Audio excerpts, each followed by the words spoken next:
कहे कि हम तो श्रेष्ठ हूँ, लड़का बच्चा है, तो उसको घोड़ा आपने उसका रस्सी पकड़ कर चलने लगे।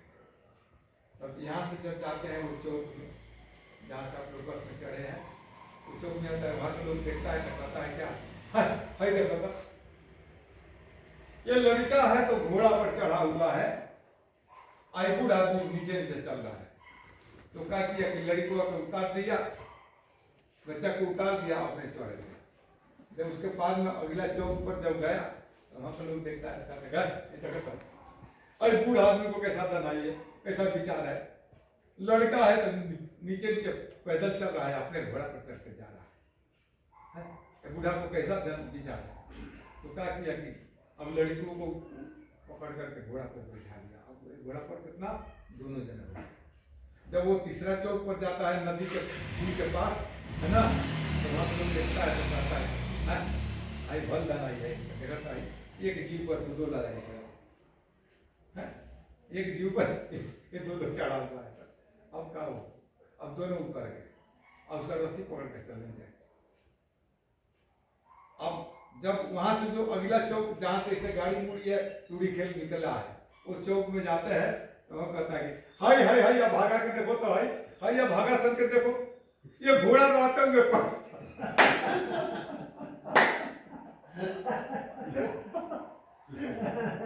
घोड़ा रहते हुए तो देखो तो ये संसार है, ये संसारी से इसके हिसाब से तो कुछ नहीं करने। इसीलिए सदगुरु कबीर साहब ने बहुत बढ़िया इंपॉर्टेंट शब्द कहा कि सुनिए सबकी, निवेरिए अपनी। ये दुनिया तो भुगतने वाला तो भुगते रहेगा, है ना, लेकिन कहां तक उसका सुनोगे तो फिर आप बर्बाद हो जाओगे। इसीलिए सुनिए सबकी, निवेरिए अपनी, सिंदूर का सिंदूरा जखनी का जखनी, है ना, सबके बात सुन लो, लेकिन अपना न्याय लेने से काम करना चाहिए। तो इसी प्रकार से वो पंडित सबको बंद करवा दिया था, सबको बंद करवा दिया था। अब उसमें अष्टावक्र जी के पिता उद्दालक ऋषि वो भी गए थे शस्त्रार्थ करने के लिए। अब वो भी हार गए, वो भी जवाब नहीं दिए, उनको बोध नहीं करा पाए, उनको ही बंदी करा दिया। अब कौन बच्चा होगा कि अपना पिता को जेल में बंद देखेगा, है? जब उनको पता लगा तो 8 अंक के टेढ़े थे, तो चल दिए। तो वहां एक था कि बच्चा नहीं जा सकता, बौना नहीं जा सकता, है ना, बढ़िया दिल दौल के आदमी हो वही जा सकता है, सभा में बैठ सकता है, वहां नियम रखा था। और वहां नगारा रखा था कि जो कोई जवाब देगा तो नगारा को यानी उसको ढोल को पीटेगा, उसको दरबार में सभा में बुलाहट होगी और उसे शस्त्रास्त्र होगा, है ना। अभी जब गेट में गए तो जा करके अब देखे रखा था, बस एक बार की 2 बार का नियम था, ये खूब धगट पीटी थी। भाई कौन ऐसा आ गया कि इतना पीट दिया। तो सिपाही आया, चौकीदार जो गेट में रहता है पहरेदार, वो आया, देखा था इतना नाटा भवन है, 8 अंक का टेढ़ा, क्या शस्त्रार्थ करने आ गए हैं। और जाने के लिए वो बोला, लेकिन वो जाकर नहीं, आप नहीं जा सकते।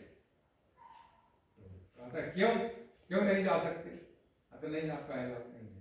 उसने कहा कि जाओ अपने राजा से कह दो कि हम उनका समझदार कीजिए, प्रश्न का जवाब मैं दूंगा। अब वो सिपाही जो है उनका चौकीदार जाता है उनसे राजा से कहता है कि साहब एक बच्चा आया हुआ है, 8 अंक का टेढ़ा मेढ़ा है। तो राजा ने कहा कि अरे वही वो ढोल पीटा है। हाँ, 1 बार की 2 बार का नियम है, तो कहते 10 बार ढका खूब ढकढका। अच्छा, तो वही इतना जोर जोर से पीट रहा था। कहा तो हम मना करते हैं कि नहीं तुम नहीं जा सकते हो, लेकिन हठ कर रहा है, नहीं हम जाएंगे। क्यों नहीं जाएंगे, हमारा भी हक है प्रश्न का जवाब देने के लिए। प्रश्न होता है, कोई भी प्रश्न का जवाब दे सकता है ना। शरीर से क्या मतलब है, हम तो मुख से जवाब देंगे, बाकी शरीर जवाब देगा। वो कह रहा है कि हम तो शरीर से जवाब देंगे या कि मुख से देंगे। तो मुझसे जब मैं बोल रहा हूं तो जवाब क्यों नहीं देंगे? तो ये सब सुन करके राजा जनक को कुछ विवेक हुआ कि हो सकता है कि ऐसा कुछ कि कोई ज्ञानी आदमी है, चाहे बच्चा। अच्छा ठीक है, कोई बात नहीं, जाओ उसको कह दो आने के लिए। तो जब वो राजा जनक के सभा में सब विद्वान बैठे हुए थे, पंडित लोग सभा में। अब 8 अंक टेढ़ा मेढ़ा ऐसे झमक झमक झमक झमक करते हुए जब सभा में बैठे तो देख करके सब लोग खूब बहुत जोर से ठठा ठठा हंसने लगे, है ना। तो उनसे ज्यादा ये हंसे, बहुत जोर से ये भी हंसने लगे। तब उत्तर हो गया दोनों के। अब लोग कहे कि तुम क्यों हंसे? अब वो वहां जा रहे थे, सभा में कूदते कूदते पूरी हंसी के हो हल्ला होने लगा। अब वो हल्ला में ये भी खूब हो हल्ला करने लगे, उनसे डबल हो हल्ला, ये भी अकेले ही खूब गड़गड़ाए। अब दोनों तरफ से तर्क हो गया कि आप क्यों हंसे? तो वो कहे कि आप क्यों हंसे? तो वो कहे कि आप क्यों हंसे? तो वो कहे कि आप क्यों हंसे, है ना। तब अंत में कहा कि नहीं, हम लोग तो तुम्हारे ये आठों ये अंग टेढ़े मेढ़े देख करके हंसे। उसने कहा कि पहले कौन हंसे? पहले तो तुम लोग हंसे हो, तब मैं उसका जवाब मैं हंसी से दिया हूं। तब पहले तुम क्यों हंसे? तुम बोलो। तो वो कहे कि तुम बोलो। तब उसमें न्याय निर्णय हुआ कि पहले कौन हंसा है, वही पहले जवाब दे। तब सब पंडितों ने मिलकर के कहा कि हम लोग इसलिए हंसे हैं कि यहाँ तो विद्वान की आवश्यकता है ना। यहाँ तो अच्छे लोग, तुम ऐसे 8 अंक टेढ़े मेढ़े यहाँ विद्वान शस्त्रार्थ करने आ रहे, तुम शस्त्रार्थ करोगे? तब ये सुन करके ये कहे कि यही तो तुम लोग चमार लोगों को देख करके मैं हंसा। तुम जितने सब पंडित नहीं, तुम लोग चमार बैठे हो, तो तुम चमार लोगों को देख करके मैं हंसा। फिर अभी तो बहुत बड़ी बात कर दी। अब तो पढ़े लिखे को अपना विद्वता के अहंकार था, हम लोग को चमार कहती, चमार जाति समझते हैं ना। हाँ। अब उसके बाद में हुआ क्या कि फिर तर्क हुआ कि तुम चमार क्यों कहा? तब उन्होंने कहा कि सुनो, चाम के परख चमार ही जाना, गुनिया गुण को करत बखाना, चाम को चमड़ा परखत भाई, या ते जात चमार, है ना। ये तुम ये 8 अंग टेढ़ा मेरा देख करके, ये हाड़ चाम के शरीर देख करके तुम लोग हंसे हो, लेकिन इसमें भीतर जो चेतन आत्मा बैठा हुआ है टेढ़ा है क्या? नदी टेढ़ी होती है, उसका जल टेढ़ा है क्या? गन्ना टेढ़ा होता है, लेकिन गन्ना में जो रस है वो टेढ़ा होता है क्या? है? तो क्या ये 8 अंग के टेढ़े मेढ़ा शरीर में ये चेतन आत्मा है वो टेढ़ा है? ये शरीर तो टेढ़ा मेढ़ा है, लेकिन इसके भीतर जो चेतन आत्मा बैठा वो टेढ़ा है। अब तो सबका बोल तो बहुत खराब है ना। तो फिर उन्होंने राजा जनक को उन्होंने आत्मज्ञान के बोध कराया। और बोध करा करके जितने जेल में बंद लोग विद्वान थे सबको फाटक खोल करके उन्होंने निकाला, है ना। तो मैं बोल रहा था कि विशेषता आदमी का शरीर का नहीं है, आदमी का शरीर का विशेषता नहीं होता है, आदमी का गुण और चरित्र का विशेषता होता है। प्रश्न का क्या उत्तर दिया उन्होंने? क्या प्रश्न था? आत्मज्ञान का बोध कराना था।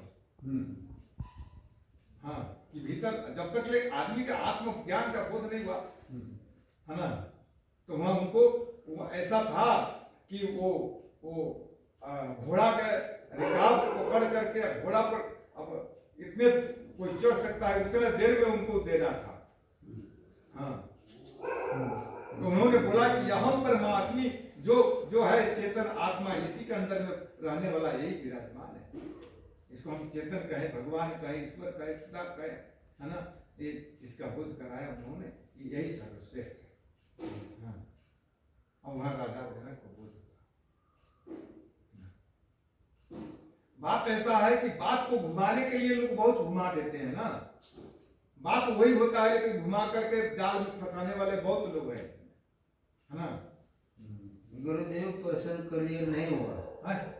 प्रश्न जो बताया गया वो क्लियर नहीं हुआ कि उन्होंने पूछा कि गुरुदेव जो है प्रश्न क्या था उनका, तो वो प्रश्न कुछ मेरे सुनने में कमी है और मुझे सुनने में नहीं आया कि प्रश्न क्या था। कृपा करके। अरे भाई समझ गए, अभी तक कह दिया तो आपको अब क्या कहें। हाँ वो तो वो बोले कि मैं पैर खाने से लोग भी क्या अरे अरे भाई सुनेगा कि नहीं। ये था। हाँ अब सही। अरे हो गया बात, अब आप वही बताओगे, हम हमारा फिर जहाँ जिस धारा पर जो बह रहा है वो तो छूट जाएगा। आप ही हमें नहीं बताओगे तो कौन बताएगा। नहीं वो तो हो गया सब कुछ, आत्मज्ञान की बात हो रही थी वो। वो आत्मज्ञान के बाद है, चाहे जैसे दिमाग में बताओ। देखो कहने की शैली है, बताने की शैली होता है, बात वही होता है। अब देखो यहाँ से आपको शहर, ये लोग शहर गए थे, चाहे तो इधर से घूम कर जाओ, चाहे तो उधर से घूम कर जाओ, चाहे तो बात वही आती है कि नहीं। अब कहने का शैली है, चौपाई बनाने का शैली है ना, एक कला है आपका हमारा, जी लेकिन बात वो तो उतना ही था। आत्म का ज्ञान दिला दिया। हाँ, उनको आत्मज्ञान का बोध कराना था, बस इतना ही है। वो जाहिर ईश्वर खुदा परमात्मा हाँ, जो कुछ भी है वो वही है, लेकिन नहीं। ठीक बात। हाँ, तो इसलिए मैंने जो प्रश्न उठाया था वो है, मैंने पद बताया कि 4 दिन के जीवन तेरी मिला है सुहानी, अच्छी तेरी कर्म अच्छी बने जीवन, है ना। हमको हमें देखिए, हम सीधी गणित जानते हैं, हम ज्यादा लंबा पहुंचते नहीं।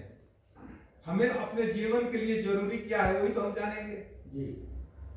अब फलाना ले उनको का कहा, उनको का कहा, उसके पीछे हम क्यों पड़े, लेकिन हम कहा सुना, हम कर रहे हैं क्या, जी। उन्होंने क्या कहा लेकिन हम कर रहे हैं क्या। हम जो भी बात कहेंगे हम अपने लिए कहेंगे, ठीक है, बात समझ रहे हैं ना।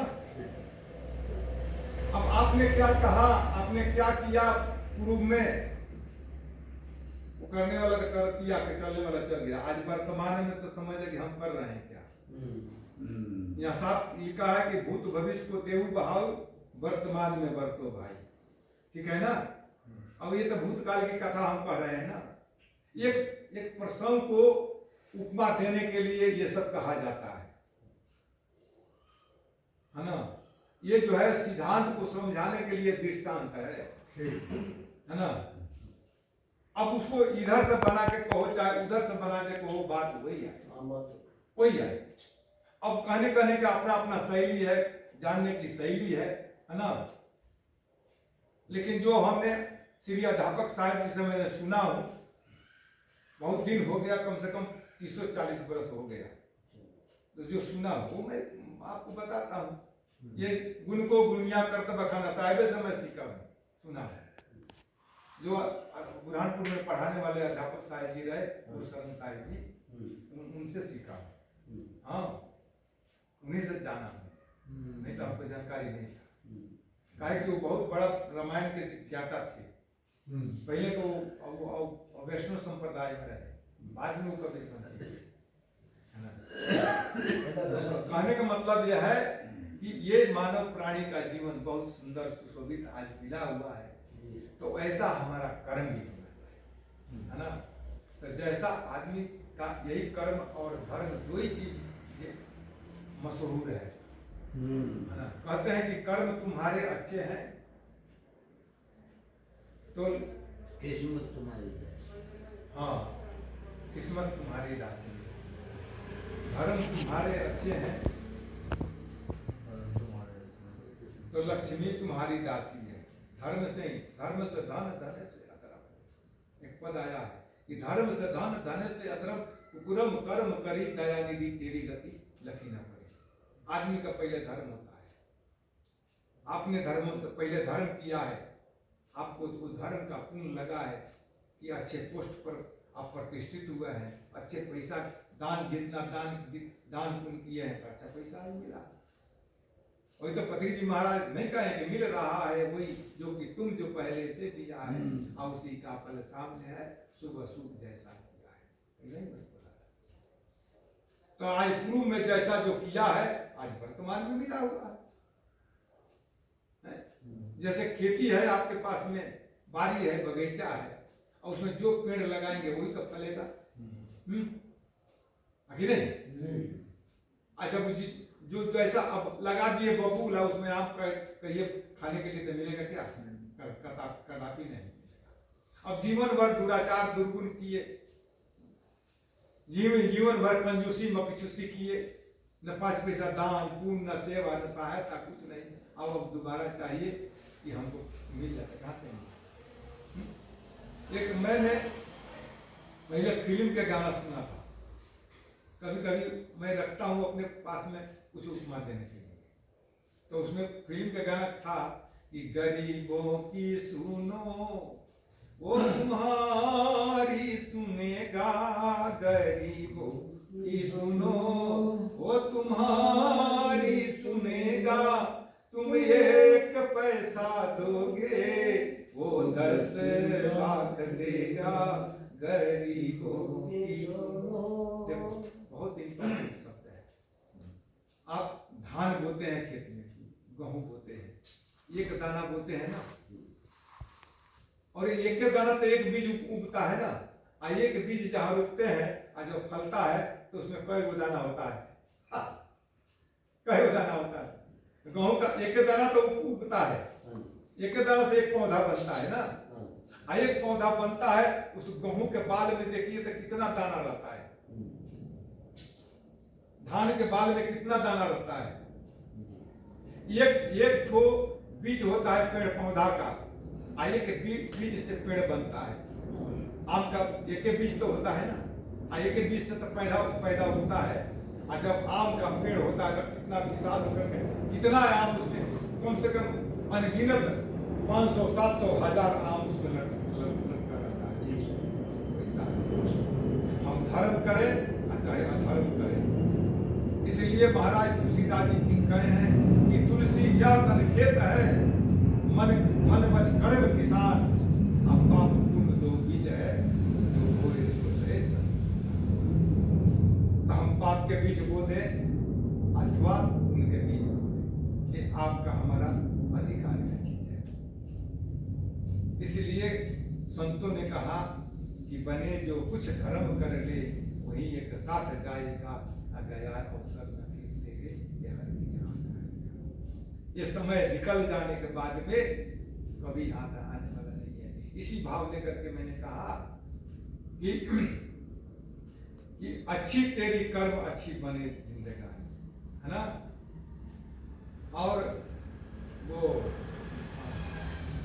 4 दिन के जीवन तेरी मिला है सुहानी, अच्छी तेरी कर्म अच्छी बने जिंदगानी। देखो मैं कभी कभी भोर पड़ जाता हूँ, है ना। और दूसरा पद इसमें क्या आया है, अब भूल गया। जितना भूल से कभी भी किसी को न सताना, दुख देने के भाव अपने भीतर से हटाना, यही तेरा कर्म तेरे पीछे पीछे है। ये कभी हटने वाला नहीं है। जैसे पीछे पीछे आने का मतलब क्या है, हम लोग चलते हैं धूप में चलते हैं, आप साइड में देखिए, आपका हमारा छाया साथ में चलता चलता है कि नहीं? अपने से छाया कहीं दूर होता है क्या? हाथ उठाओ तो वो भी हाथ उठाएगा, पैर उठाओ तो वो भी पैर उठाएगा। जैसे हम करते हैं वो छाया उसे करता है कि नहीं? बस यही हमारे कर्म करने का है। जो कुछ करते हैं हमारे साथ साथ में है, अब वही अंत में शुभाशुभ फलदायी। इसलिए बहुत सुंदर आज समय मिला है हमें अपने कर्मों पर ध्यान देने के, है ना। तो कर्म तुम्हारे अच्छे हैं, किस्मत तुम्हारी दासी है ना, धर्म तुम्हारे अच्छे हैं, घर में मथुरा काशी है। कर्म धर्म अच्छे हैं तो जीवन तेरा अविनाशी है, और कर्म धर्म अच्छे नहीं तो वही गले की फांसी। नहीं कर्म भी ठीक नहीं, धर्म भी नहीं, तो वही गला का फांसी तो बनेगा और ले जाकर के तीर खानी में पटक देगा। हैं आज बसेरा मेरे हो रवैया काल बसेरा बड़ी दूर और मैया नैन भरोगे दूरी और मैया। अब रोने पछताने का क्या होगा? जब संभालने का समय हुआ तब हम संभाल नहीं पाया, और जब समय निकल गया तो फिर अब पछतावे हो तो कादर चिड़िया चुप गई थी। अब पछताने से क्या होगा? इसलिए मानव जीवन बहुत महत्वपूर्ण भूमिका प्राप्त हुआ है। हर प्राणी के इस चीज को समझना चाहिए। अपने मानवता धर्म को कभी नहीं छोड़ना चाहिए। धन मिला, संपत्ति मिला, जवानी मिला, रूप मिला, जो कुछ है ये सब एक न एक दिन सब नष्ट जाएगा, लेकिन अपना किया हुआ कर्म, अपना किया हुआ धर्म कभी नाश नहीं होगा। वही हमारा सुखदायी होता है और वही हमारा दुखदायी होता है। जितना बने अवसर मिला है कुछ पुण्य तो कमाओ। ये बहुत सुंदर अवसर मिला है, हमें अपने जीवन को पुण्य में लगाना चाहिए। यदि शरीर ठीक है, स्वस्थ है, तो कुछ इससे सेवा करें, कुछ अपना भी काम करे, कुछ दूसरे के लिए भी करे। कितने आदमी कुछ अपना के लिए जीते हैं, कुछ अपनों के लिए जीते हैं, और कितने हैं कि वो अपने लिए जिएंगे लेकिन दूसरे के लिए नहीं जिएंगे, और कितने हैं कि ना अपने लिए वो करते हैं ना दूसरे के लिए करते हैं। ये जीवन व्यर्थ है। इस चीज को भी समझना है।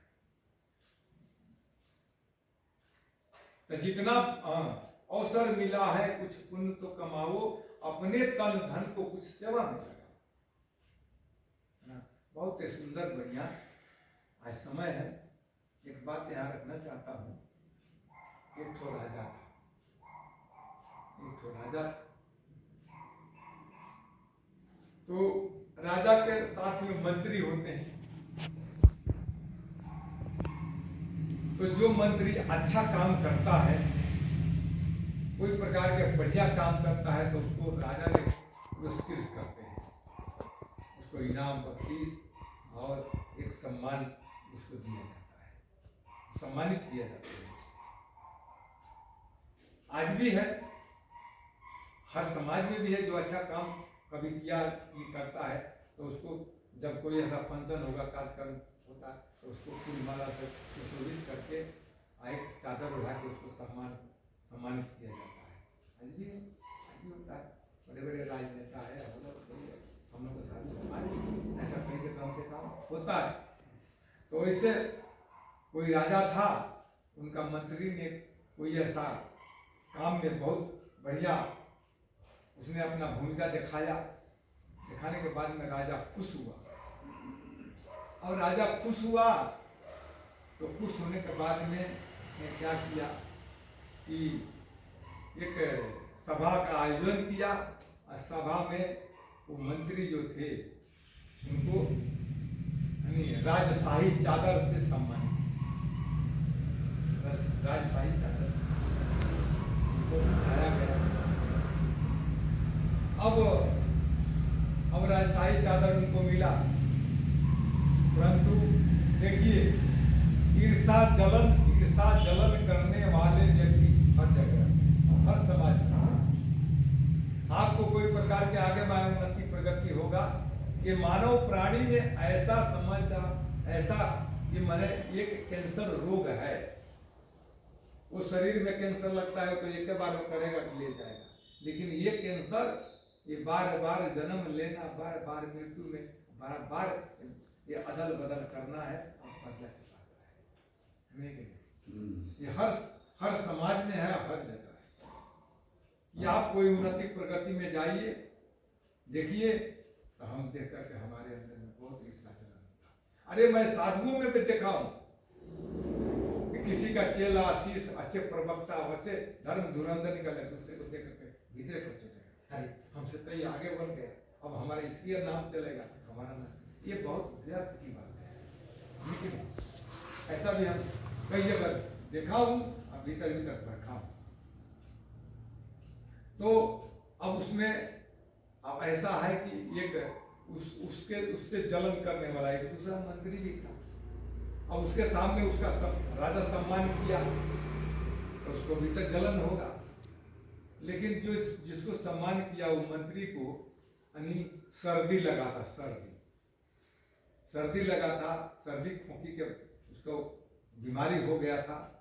अब ऐसा था कि अब एक सभा में गया, अब वो बैठा था, अब उसके पास में कोई रुमाल तो है नहीं, आ गया सर्दी, बस वो इस चादर से नाक पोंछ लिया, है ना, जो उड़ा हुआ था। अब क्या करें, यहाँ चूने लगे तो करोगे क्या? हम ही यहाँ बैठा हूँ, ऐसा मान लेते नीचे में गिरने वाला हो गया तो क्या करेंगे? उस समय परिस्थिति तो है, ऐसे है तो ऐसा तो करना ही पड़ेगा। तो ऐसे नाक में लगा करके ऐसा और उसी पोंछ लिया।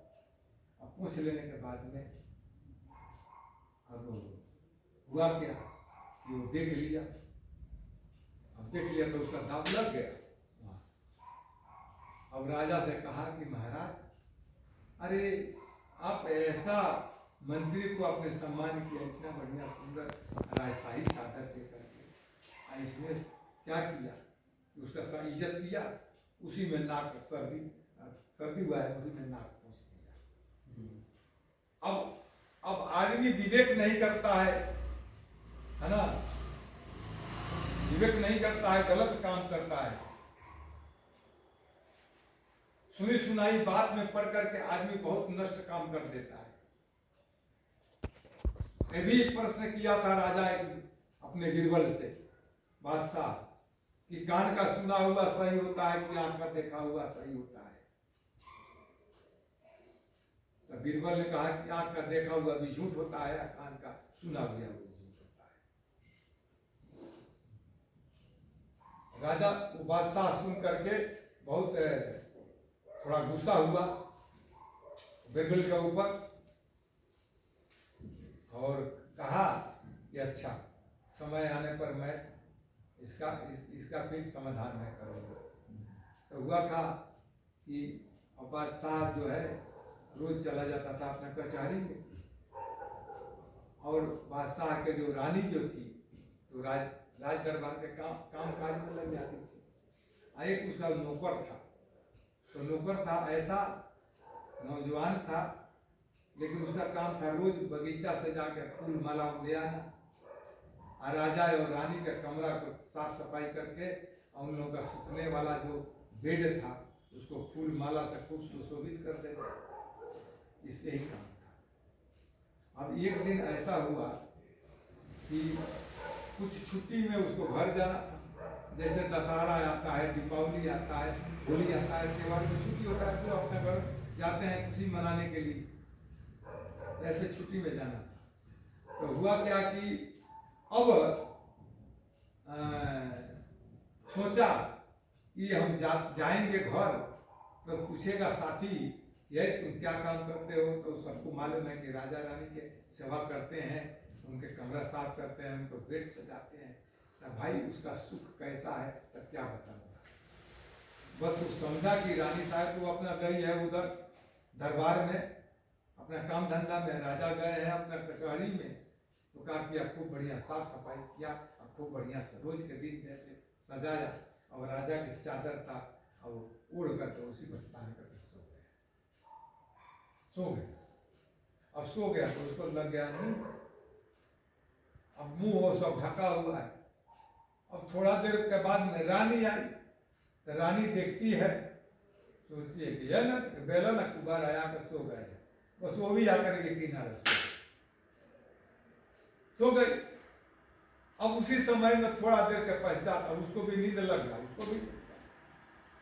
अब थोड़ा देर के पश्चात अब राजा अपना काम से निवृत्त होकर के अब वहाँ से जब आते हैं दरबार में, जब कमरा में जाते हैं, एक तरफ नौकर सोया है, एक तरफ रानी सोई। अब ऐसा यदि आपके घर में, हमारे घर में यदि हुआ तो वहाँ क्या करेंगे? तुरंत आग लगा देंगे कि नहीं कि मेरी पत्नी देखो कोई दूसरे आदमी के साथ में सोई, लेकिन नहीं भैया ऐसा कभी भी नहीं करना, पहले सोच समझदारी करना पड़ता है। जल्दी आवेश में आकर गलत काम नहीं अपनाना चाहिए। अब देखा, अब तो राजा था निकाला तलवार, लेकिन वहां ध्यान आ गया बीरबल को, नहीं एक तलवार में दो को नहीं, तीन को खत्म करना है। क्योंकि मैंने प्रश्न किया तो कह दिया कि आँख का देखा हुआ गलत होता है और कान का सुना हुआ भी गलत होता है। इसलिए एक दो को नहीं, अब एक के बार में तीन को खत्म करना चाहिए। तुरंत बाहर निकलता है और अपने वो सिपाही को कहता है कि जाओ बीरबल को बुला के लाओ। सिपाही जाता है, बीरबल को बुला के ले आता है। राजा बीरबल को लेकर के वहां दरवाजा के बाहर से कहता है, देखो जा, तुम कहते हो कि आँख का देखा हुआ गलत और कान का सुना हुआ गलत। बीरबल कहा कि ठीक। उसने कहा कि सरकार ठीक है। अब ये कमरा में सोए हुए हैं सब, बगल के कमरा में एक कुर्सी रख देता है, राजा को बैठा देता है ना। और क्या करता है कि वो पहले जाता है तो पैर के तरफ पकड़ करके रानी साहब के चादर पकड़ कर धीरे से झटका मार देता है। जब झटका मारा तो रानी का हाथ जोड़ करता है, सरकार ये कौन बेरा है सुतने का? ये राजकाज के समय में जब राजा या रानी जब सोएंगे तो ये राज रहेगा क्या? ऐसे ही राज चलेगा? उठिए उठिए उठिए। आप लोगों को तक ये सब पहले जब मालिक सो जाएगा तो सारा नौकर चाकर तो सब सो ही जाएगा। आई दिन में सुतने का समय है। ये कौन ये वहां नहीं पूछता है और बगल में वहां से उठा, आइए इधर, आप क्यों सो गए आकर के? उसने कहा कि हाँ हम तो काम धंधा में लगे थे और देखा कि बादशाह आके सोए हुए हैं तो मैं भी एक किनारे सो गए। अरे तो बादशाह थके हुए होंगे, आए होंगे बाहर से, अब अनेक प्रकार के काम धंधा हम बादशाह के ऊपर रहता है, अनेक प्रकार फैसला करना पड़ता है, अनेक प्रकार के मुजरिम आते हैं। अरे आपके पास में कौन मुजरिम है? तो आए होंगे, थके होंगे, सो गए, तो कम से कम आपको भी तभी करना चाहिए। अब देखिए तो आप टाइम देखिए घड़ी में कितना बज रहा है, न भी भोजन हुआ न कुछ हुआ, अब आ करके आप सो गए तो कैसे राज का कार्य सुचारू रूप में चलेगा? इस पर ध्यान देना चाहिए। ठीक है कोई बात नहीं, आप जाइए आप अपना काम करिए। रानी चली गई, तब जाता है तो उसका चादर खींचता है। अब वो तो हड़बड़ा के ऊपर उठता है, बस के हाथ जोड़ के खड़ा हो गया, सरकार सरकार बहुत गलती हो गई। बेवकूफ नमक हराम, जिसका नमक खाना उसी का हर नमक हराम ही करना। क्यों सोया है उस पर? तुम जानता नहीं किसका बेड है? कहा कि मैं जानता हूं सरकार। सोया क्यों? तो सरकार मेरे से गलती हो गया, अब कल परसों मेरे को घर जाना है और हमसे हमारा दोस्त हमारा मित्र सब पूछेगा, अरे भाई इतना वो काम करते हो और राजा रानी के बेड इतना बढ़िया सुशोभित करते हो तो उसका सुख कैसा है ना? उसका कैसा उसका सुख पुण्य है? सरकार में इसी के लिए सो गया, मेरे को नींद लग गया, मेरे को कुछ था नहीं कि क्या है। कहा कि यही काम करते हो। राजा तो पिता के समान होता है, हम सब प्रजा है तो उनके साथ में ऐसा काम करना चाहिए। सरकार मेरे से भूल हो गया, गलती हो गया, अब आप लोग नहीं क्षमा करेंगे तो कौन क्षमा करेगा? अच्छा ठीक है, जाओ अपना अपना काम में जाओ। तब राजा के पास आता है बीरबल, कहता है कि सरकार अब आप बताइए कि कौन उसमें गलत है कौन सही है, क्योंकि उसमें आप भी लोग भी विचार करिए उसमें दोषी कौन है? दोनों निर्दोषी पाया गया। यदि झट आवेश में आकर के यदि हम कोई काम कर देते तो पछताना होता कि नहीं होता? काहे कि उसमें दोनों निर्दोष है, दोष किसी में नहीं है। फिर राजा के पास आता है और बीरबल कहता है कि सरकार दोनों की बात आपने सुन लिया, आप न्यायिक है, राजा न्याय करने वाला होता है, आप न्याय करिए कि कान का सुना हुआ गलत, आंख का देखा हुआ गलत होता है कि नहीं? लेकिन जो विवेक विचार के कसौटी पर जो खरा उतरता है उसी को सही माना जाता है। हाँ, इसलिए हर आदमी को विवेकी बनना चाहिए। कोई बात सुन करके, कोई बात समझ करके अपना विवेक से काम लेना चाहिए। हाँ, इसलिए विवेक को संसार में प्रधानता दिया गया है। बिना, इसलिए सदगुरु कबीर कहे कि बिना विवेक भटकत पीड़े पकड़ी सब देखी। हाँ, जो जो जो जिसके अंदर में विवेक नहीं है तो संसार में भटक करके जीवन बर्बाद हो जाएगा। और जिसके अंदर में विवेक है तो अपने विवेक पूर्वक अपने जीवन को संभाल सकता है। इसलिए मैं यही, इस कथा का भाव यही है कि समझ लीजिए आज सुंदर बढ़िया समय मिला है, सब कुछ संपन्न है, तो अवसर मिला है कुछ पुण्य तो कमाओ। ये अवसर प्रकृति रूपी भगवान ने हमें अवसर दिया है। हमारे पास में धन है, संपत्ति है, युवावस्था है, तंदुरुस्त है, हर तरीका से ठीक है। तो जो हम किए हैं तबे तो ऐसा साधन मिला है। तो अब इस समय में हमारा क्या कर्तव्य होता है? तो यदि इस समय में यदि वैसा ही हमारा लगन होगा, वैसा ही हमारे में समय वो हमारा कर्म होगा, तो सोना में सुगंध बनेगा कि नहीं बनेगा? कितना आदमी को सौभाग्य मिलने पर दुर्भाग्य उसका कर्म बदल देता है, और कितने आदमी का दुर्भाग्य जो है सौभाग्य में बदल देता है। क्या उसका कर्म? ऐसा ही प्रश्न एक जगह और हुआ है कि एक कोई नगर था, वो नगर में भागवत कथा हो रही थी। भागवत कथा साप्ताहिक होता है। अब एक सप्ताह के लिए भागवत कथा हो रहा था, तो उस नगर में दो मित्र थे। अब एक तो बहुत बड़ा सत्संगी था, और कहीं भी सत्संग हो, कहीं भी ज्ञान विचार की चर्चा हो, तो जैसा भी काम हो छोड़ करके उठ जाता, रोज जीत जाता था। और दूसरा उसका मित्र था, तो इतना था कि एकदम बहुत प्रकार के चोर, बदमाश, लवारा, फटरा, सब लुटेरा आदमी था। लेकिन दोनों में मित्रता था पहले से। तो जब जब वो कहता था कि मित्र, अरे अपने नगर में बहुत बढ़िया कथा हो रहा है, सुनना चाहिए, उससे ज्ञान, बुद्धि, विवेक होता है, अपना कर्म बढ़िया बनता है, सुन करके अपने जीवन में अच्छा रास्ता पकड़ने का मौका, एक अवसर आता है, तो टाल मटोल कर देता था। तो देखो, यदि मन नहीं होगा